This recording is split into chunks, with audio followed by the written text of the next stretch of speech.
Crime करने के तौर तरीके आजकल बदल रहे हैं। क्राइम करने के जो तौर तरीके हैं वे इतनी तेज़ी से आगे बढ़ रहे हैं कि आप सोच नहीं सकते। क्राइम पहले तो शस्त्रों से होया करता था, लेकिन आजकल फ़ोन से भी होने लगा है। आजकल फ़ोन हमारे लिए अच्छे यूज़ के लिए भी है, लेकिन हमारे साथ कुछ ऐसा काम भी करवा देता है जिससे हम हैरान हो जाते हैं, परेशान हो जाते हैं और सोचने लगते हैं कि हमारे ऊपर इतनी बड़ी परेशानी का पहाड़ कैसे टूट पड़ा। आज की घटना में भी कुछ ऐसा ही होता है, जहाँ पर एक लड़की होती है। एक लड़की को इतना मजबूर कर दिया जाता है, उसे इतना मजबूर कर दिया जाता है कि वो अपनी उसकी जान पर बात बनाती हैं। आखिरकार उसे मजबूर करा तो करा क्यों जाता है? उसे मजबूर इसलिए करा जाता है, वो पहले ही उन्हें सब कुछ अपने बारे में बताती है, उन्हें एक एक बात बता देती है, जिससे क्राइम करने का जो व्यक्ति है, जो करने वाला है, वो सोच लेता है कि ये कैसी है और कैसी लड़की है और ये कहाँ से टूटी हुई है और इसकी वीकनेस क्या है। वह सब कुछ सोच लेता है। सोच लेने के बाद तब कहीं जाकर क्राइम करने की सोचता है। चले तो बिना देरी के शुरू करते हैं इस घटनाओं को कि आखिरकार ये लड़की अपने बारे में क्या बताती है और कैसे इस क्राइम के जंजाल में फंसती है। वीडियो को लास्ट तक जरूर देखें। चले तो बिना देरी के शुरू करते हैं। नमस्कार, आदाब, सत श्री अकाल, हर हर महादेव। मेरा नाम रूपा है और आज की ये घटना उत्तर प्रदेश का एक जिला लगता है कौशाम्बी और यहीं का एक और इसी कौशाम्बी का एक थाना लगता है गोखराज। दरअसल यहाँ पर एक लड़की सुबह सुबह करीब 4 बजे होंगे, जिसका नाम रेशमा होता है। रेशमा जो होती है अपने कमरे में बाहर नहीं आती। जब अपने कमरे से बाहर नहीं आती, वो सुबह 4 बजे के करीब वो पंखे पर अपनी चुन्नी लटकाकर वो अपने आप को ख़त्म करने की कोशिश करती है। माँ बाप का ध्यान जाता है उस पर। जब माँ बाप का ध्यान जाता है तो उनके पैरों तले से ज़मीन खिसक जाती है और ज़मीन खिसकने के बाद फिर ज़ोर ज़ोर से चिल्लाने लगते हैं, चीखने लगते हैं। तब कहीं जाकर आनन फानन में आस पड़ोस के जो लोग होते हैं वे भी आ जाते हैं और दरवाज़ा तोड़ा जाता है। दरवाज़ा तोड़ जाने के बाद वे अपनी बेटी से पूछते हैं और अपनी बेटी से कहते हैं कि बेटा, हमें एक बात बताओ, तुम ऐसा क्यों कर रही थी? ये रेशमा जो होती है अपने घर पर रह रही थी कई महीनों से। इसकी शादी हुई थी, लेकिन अपने ससुराल से कुछ झगड़े और लड़ाई के कारण ये अपने घर पर आकर रहने लगती है और ये सोचने लगती है कि मैं आत्मनिर्भर बनूंगी। मैं अपने माँ बाप के ऊपर बोझ नहीं बनना चाहती। मैं कुछ करना चाहती हूँ। मैं कुछ करके उन्हें दिखाना चाहती हूँ। अगर मैं ऐसे ही अपने घर में रहूँगी तो मैं अपने माँ बाप के ऊपर बोझ बन जाऊँगी और मेरा आने वाला भविष्य भी ख़राब हो जाएगा। वो जब ये सारी बातें सोच रही थी कि मैं आत्मनिर्भर बनूंगी और मैं अपने माँ बाप को करके दिखाऊंगी और करके खिलाऊंगी भी, इसी चक्कर में उसके साथ कुछ ऐसा होता है कि वो खुद ही नहीं सोच रही थी। अब ऐसे उसके माँ बाप जो होते हैं वे पूछ रहे थे कि बेटा, बात हुई तो हुई क्या है, हमें तो बताओ, तुमने तो हमारी जान ही निकाल दी थी आज ये सब करके। तो ये रेशमा जो होती है एक ऐसी कहानी सुनाती है और एक ऐसी कहानी सुनाती है जिसे सुनकर इसके माँ बाप ही नहीं, आसपास में इस कहानी की गूंज मच जाती है। रेशमा जो होती है वो बताती है कि पिताजी, जब मैं अपने ससुराल से अपने मायके आती हूँ, मायके आने के बाद मुझे कई महीने हो गए यहाँ पर पड़े पड़े। मैं सोच रही थी कि मैं कुछ करना चाहती हूँ। मैं अपनी योजनाएं बना रही थी। कभी मैं ऑनलाइन देखती हूँ, कभी मैं गूगल करके देखती हूँ, कभी मैं कुछ करके देखती हूँ। मैं फ़ोन पर हर टाइम यही देखती रहती हूँ कि मैं कुछ काम कैसे ऐसा करूँ जिससे कि मेरा बिजनेस भी हो जाए और आप लोगों के ऊपर मैं बोझ ना बनूं। मैं सारी बातें सोचकर ये सारा काम कर ही रही थी। मैं अपने बारे में सोच ही रही थी कि मैं कैसे अपना भविष्य आगे बढ़ाऊं। तभी मेरे पास एक मैसेज आता है। उस मैसेज में लिखा हुआ था कि कॉन्ग्रेचुलेसन, आपने 25 लाख रुपए जीत लिए हैं। जैसे ही वो उस मैसेज को देखती है तो उस मैसेज को देखने के बाद वो बहुत खुश हो जाती है। खुश हो जाने के बाद उसे लग रहा था कि उसके सारे सपने जो हैं पूरे हो गए हैं। जो सपने उसने देख रखे थे वे एक बार में ही पूरे हो गए हैं। जब वो मैसेज उसके पास आता है, वो उस पर क्लिक करते हैं। क्लिक करने के बाद उस नंबर पर कॉल करते हैं। जब कॉल करते हैं तो उधर से बोला जाता है कि कॉन्ग्रेचुलेसन, आपने 25 लाख रुपये जीत लिए हैं। आपने 25 लाख की धनराशि जीती हैं। आपको बहुत बहुत बधाइयाँ हों। जब ये सारी बातें रेशमा सुनती है तो रेशमा जो होती है वो कहती है कि इसका प्रोसेस क्या होगा। तो उधर से कहते हैं कि मैम, इसका प्रोसेस ज़्यादा कुछ नहीं होगा, बस आपको टैक्स के पैसे देने होंगे। आप जब टैक्स के पैसे दे देंगी तो ये आपकी जो धनराशि है ये आपके अकाउंट में पहुंच जाएगी। तो रेशमा जो होती है वो अपने टैक्स के पैसे देने के लिए तैयार हो जाती है। टैक्स के पैसे जो मांगे जाते हैं उससे 27,000 रुपये मांगे जाते हैं। 27,000 रुपये रेशमा जो होती है उनके बताए हुए अकाउंट में डलवा देती है। जब रेशमा 27,000 रुपये डलवा देती है तब कहीं 2-3 दिन बीत जाते हैं। 2-3 दिन बीत जाने के बाद रेशमा जो होती है वो देखती है कि उसके अकाउंट में अभी तक पैसे नहीं आए। वो फिर उस नंबर पर कॉल करती है और कहती है कि मेरे अकाउंट में सर अभी तक पैसे नहीं आए, क्यों नहीं आए? तभी तो उसे बोला जाता है कि मैम, एक दिक्कत और आ गई है। आरबीआई की गाइडलाइन के अनुसार अगर हम इतने पैसे किसी खाते में गिरेंगे तो उस पर और ज़्यादा टैक्स लगेगा। जब ये सारी बातें सुनती है तो वे कहते हैं कि आपको और पैसों का इंतज़ाम करना होगा, आपको 50,000 रुपये देने होंगे, जिससे 50,000 रुपये आप टैक्स भर देंगी। आरबीआई की गाइडलाइन है ये, तो फिर आपके अकाउंट में ही पैसे पहुंच जाएंगे 25 लाख रुपए। तो रेशमा जो होते हैं वे पैसे भी दे देती है। जब देने के बाद रेशमा के पास इतने पैसे नहीं होते, लेकिन इधर उधर से करके लेकर आती है। अब ऐसे जब ये पैसे भी दे देती है तो अगला इंसान जो होता है वो फिर भी उसके अकाउंट में 25 लाख रुपए नहीं गिरता है। वो फिर 2 दिन बाद फ़ोन करती और कहती है कि अभी तक पैसे नहीं आए, तो उसे फिर गोल गोल घुमाया जाता है। ऐसे ही इस रेशमा से 2 लाख रुपये उन लोगों ने ऐंठ लिए होते हैं। 2 लाख रुपये ऐंठने के बाद भी रेशमा के अकाउंट में 25 लाख रुपये नहीं आते। अब रेशमा जो होती है वो समझ जाती है कि उसके साथ फ्रॉड हो चुका है। वो ऐसे जंजाल में फंस चुकी है जहाँ पर उसकी कुछ जमा पूंजी थी वो भी गई। जमा पूंजी जो होती है उसके पास उसकी 50,000 रुपये होती है और पैसे उसने इधर उधर से करके लेकर आई थी और वो 2 लाख रुपये उन लोगों को दे चुकी थी। जैसे ही वो समझ जाती है कि उसके साथ फ्रॉड हो चुका है, तभी वो उन्हें फिर से फ़ोन करती है। फ़ोन करने के बाद कहती है कि आपने मेरे पैसे 25 लाख रुपए नहीं डाले तो कोई बात नहीं, जो मैंने आपको पैसे दिए हैं वो आप मुझे वापस कर दो। तो इधर उधर से ये लोग जो होते हैं पैसे देने के लिए मना कर देते हैं, यानी कि जो आगे वाला व्यक्ति होता है वो कहता है कि नहीं, हम पैसे तो वापसी नहीं कर सकते हैं। तो इधर रेशमा जो होती है वो रोने लगती है, गिड़गिड़ाने लगती है और कहने लगती है कि मेरे पैसे वापस कर दो। मैं अपने ससुराल से आई पाई हूँ, मैं अपने मायके में रहती हूँ, मैं ससुराल में नहीं रहती हूँ। मुझे बहुत काम करना है और मैं कोई बिजनेस करना चाहती थी, मैं छोटा सा काम करना चाहती थी। मुझे नहीं पता था कि मैं ऐसे जंजाल में फंस जाऊँगी। मुझे 25 लाख रुपए नहीं चाहिए, मुझे सिर्फ 2 लाख रुपए दे दो। मैं अपने 2 लाख रुपए लेके आज से तुम मुझे नहीं जानते, मैं तुम्हें नहीं जानती। वो ये सारी बातें कर रही थी। इधर से रेशमा जो होती है वो रो रही थी, गिड़गिड़ा रही थी और उससे भीख मांग रही थी और कह रही थी कि प्लीज़ मेरे पैसे वापस कर दो।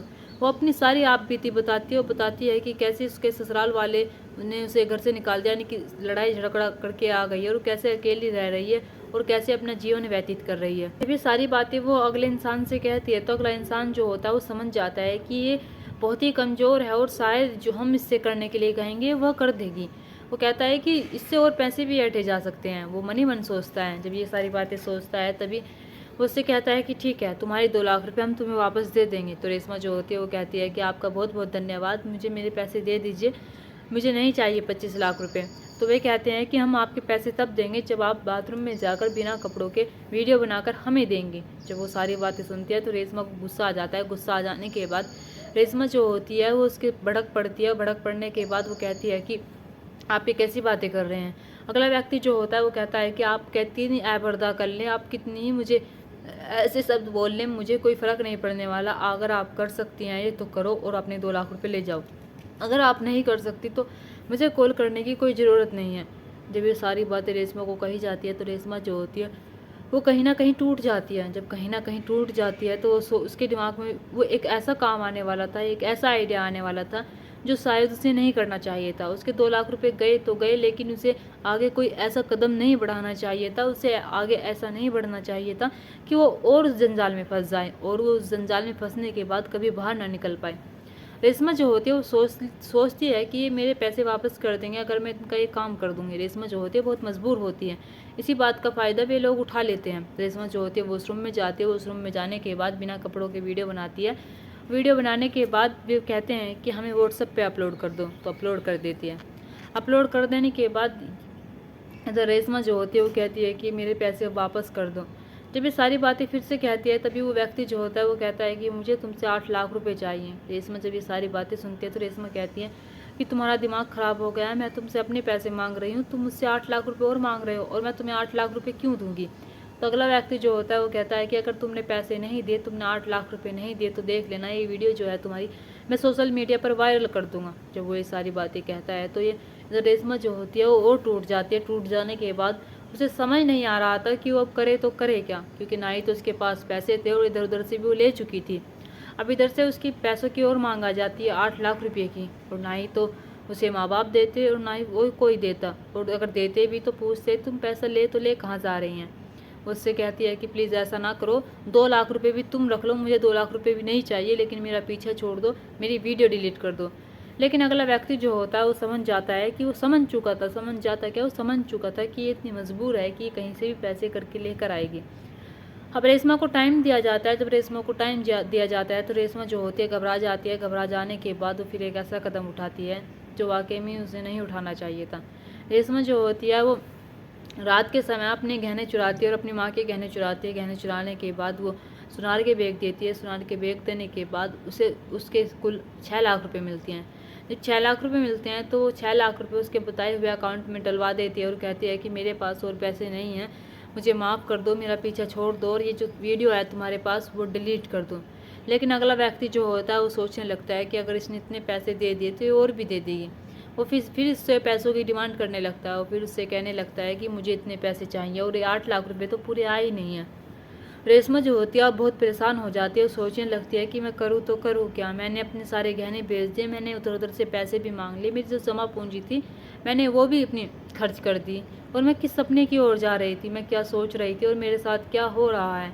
मैं सोच रही थी कि मैं एक बड़ी आदमी बनूंगी और मैं इतना योजनाएं बनाऊंगी, योजनाओं के साथ काम करूंगी और शायद मेरा काम चल पड़ेगा और इसके लिए मुझे पैसों की ज़रूरत थी, लेकिन मुझे नहीं पता था मेरे साथ इतना बड़ा फ्रॉड हो जाएगा और जितने पैसे मैं इसे दे चुकी हूँ इतने में तो मैं अपना बिजनेस भी खड़ा कर लेती हूँ। रेशमा जो होती है ये सारी बातें सोचने लगती है। जब सारी बातें सोचने लगती है ना ही तो वो किसी को ये बात बता सकती थी, ना ही किसी को जाकर कह सकती थी। वो बताए तो बताए कैसे, ना ही अपने माँ बाप को बताने की हिम्मत कर रही थी, ना ही वो अपने माँ बाप को बता सकती थी, क्योंकि अगर वो अपने माँ बाप को बताती तो उसके माँ बाप तो वैसे ही उसका बोझ संभाल रहे थे। अगर उन्हें पता लगता कि बेटी ने सारे गहने बेच दिए और अपनी जमा पूंजी भी खाली कर दी और लोगों से भी उधार पैसे ले लिए तो शायद वे उसके बारे में क्या सोचते। वो यही सोचकर ये सारी बातें सोच ही रही थी। सोचने के बाद वो सोच लेती है कि वो इस दुनिया में नहीं रहेगी, क्योंकि वो जो व्यक्ति होता है वो अब भी उसका पीछा नहीं छोड़ रहा होता है, वो अब भी उससे पैसों की डिमांड कर रहा होता है, वो अब भी उससे कह रहा होता है कि मुझे पैसे चाहिए, नहीं तो मैं तुम्हारी जो वीडियो है वायरल कर दूंगा। अब इधर से कुछ समझ नहीं आता तो ये जो होती है सुबह के टाइम 4 बजे के करीब अपने आप को पंखे से लटकाने की कोशिश करती है, अपने आप को ख़त्म करने की कोशिश करती है और सोचने लगती है कि शायद सब कुछ सही हो जाएगा, अगर मैं ही इस दुनिया में नहीं रहूँगी तो ये लोग किससे पैसे लेंगे। अब ऐसे ही इसके माँ बाप जो होते हैं उनकी नज़र इस पर जाती है। जब नज़र जाती है तो वे इस घटना को देखने के बाद चीखते हैं, चिल्लाते हैं और पड़ोसी जब आते हैं तो आने के बाद दरवाज़ा तोड़ा जाता है। दरवाज़ा तोड़ने के बाद वे सारी बातें अपनी बेटी से पूछते हैं। जब ये सारी बातें उनकी बेटी बयां करती है तो उसके माँ बाप जो होते हैं वे समझ ही नहीं पा रहे थे कि हमारी बेटी किस दर्द से गुजर रही थी, हमारी बेटी किस दर्द के नज़ारे देख रही थी और हमें बहक तक नहीं होने दी। वे कहते हैं कि कोई बात नहीं बेटा, अगर तुमने गहने दे दिए तो कोई बात नहीं, हमें तुम्हारी जान से प्यारी कोई चीज़ नहीं है। तब ये इसके माँ बाप और लड़की जो होती है रेशमा जो होती है पुलिस स्टेशन जाते हैं। पुलिस स्टेशन जाने के बाद वहाँ पर रिपोर्ट लिखवाते हैं और अपने बारे में बताते हैं कि कैसे कैसे उनके साथ फ्रॉड हो चुका है। पुलिस वाले जो होते हैं इस केस को गंभीरता से लेते हैं और जल्द से जल्द इस केस को सोल्व करने में लग जाते हैं। इधर रेशमा जो होती है वो ये सोच रही थी कि वो आत्मनिर्भर बनेगी, अपने आप को संभाल लेगी और अपने माँ बाप के ऊपर बोझ नहीं बनेगी। वो इसलिए बिजनेस खड़ा करना चाहती थी, लेकिन वो एक ऐसा बिजनेस खड़ा करना चाहती थी, ऐसे पैसों को अपने पास लाना चाहती थी जो शायद हर फ़ोन में आता है। हर किसी को पैसों को लालच दिया जाता है, हर किसी से OTP पूछा जाता है। अगर OTP बता दिया जाए तो उनका बैंक अकाउंट खाली हो जाता है। अगर हम किसी को कॉल करते हैं और कॉल करने के बाद हम किसी से धनराशि की मांग करते हैं जो हमें बताई जाती है कि आपने जीती है, तो उससे भी हमें बड़ा ही नुकसान होता है। इसलिए हमें फ्रॉड मैसेज या फ्रॉड किसी भी चीज़ पर भरोसा नहीं करना चाहिए। अगर हमारे साथ कुछ ऐसा हो भी जाता है तो हमें तुरंत पुलिस की मदद लेनी चाहिए। हमें ऐसा नहीं करना चाहिए कि हम उनके झांसे में आते रहे और अपने आप को बर्बाद करते रहे। रेशमा जो होती है अगर वक्त रहते पुलिस के पास चली जाती है, वक्त रहते वो जब भी चली जाती जब उसके 2 लाख रुपए गए थे, तभी शायद कुछ हो जाता। ना ही तो उसे ब्लैकमेल किया जाता, ना ही उसे गहने बेचकर 6 लाख रुपए देने की ज़रूरत होती। दोस्तों इस कहानी से, इस घटना से आपको क्या शिक्षा मिलती है कमेंट में कमेंट करके ज़रूर बताइएगा। दोस्तों इस कहानी को सुनाने का मकसद मेरा आपका दिल दुखाना नहीं था, आपको परेशान करना नहीं था, आपको घटना के बारे में बताना था, आपको सचेत करना था। आप अपने परिवार के साथ खुश रहिए। नमस्कार।